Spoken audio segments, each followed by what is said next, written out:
Today's reading, 'Twas the Night Before Christmas by Clement C. Moore, read by Chris Gorringe. 'Twas the night before Christmas, when all through the house not a creature was stirring, not even a mouse. The stockings were hung by the chimney with care, in the hope that St. Nicholas soon would be there. The children were nestled all snug in their beds, while visions of sugar plums danced in their heads. And Mamma in her kerchief and I in my cap had just settled our brains for a long winter's nap, when out on the lawn there arose such a clatter I sprang from the bed to see what was the matter. Away to the window I flew like a flash, tore open the shutters and threw up the sash.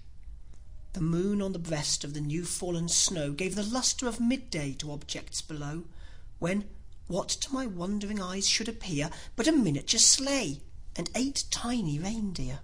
With a little old driver so lively and quick, I knew in a moment it must be St. Nick. More rapid than eagles his coursers they came, and he whistled and shouted and called them by name. Now Dasher, now Dancer, now Prancer, now Vixen, on Comet, on Cupid, on Donder, and Blitzen.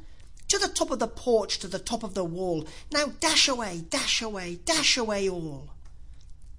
As dry leaves that before the wild hurricane fly when they meet with an obstacle mount to the sky, so up to the housetop the coursers they flew, with the sleigh full of toys, and St. Nicholas too. And then in a twinkling I heard on the roof the prancing and pawing of each little hoof.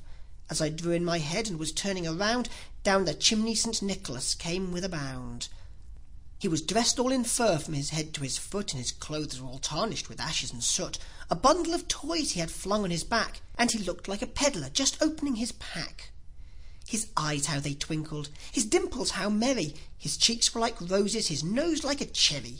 His droll little mouth was drawn up like a bow, and the beard of his chin was as white as the snow. The stump of a pipe he held tight in his teeth, and the smoke had encircled his head like a wreath. He had a broad face and a little round belly that shook when he laughed like a bowl full of jelly. He was chubby and plump, a right jolly old elf, and I laughed when I saw him in spite of myself. A wink of his eye and a twist of his head soon gave me to know I had nothing to dread. He spoke not a word, but went straight to his work, and filled all the stockings, then turned with a jerk, and laying his finger aside of his nose, and giving a nod, up the chimney he rose. He sprang to his sleigh, to his team gave a whistle, and away they all flew like the down of a thistle.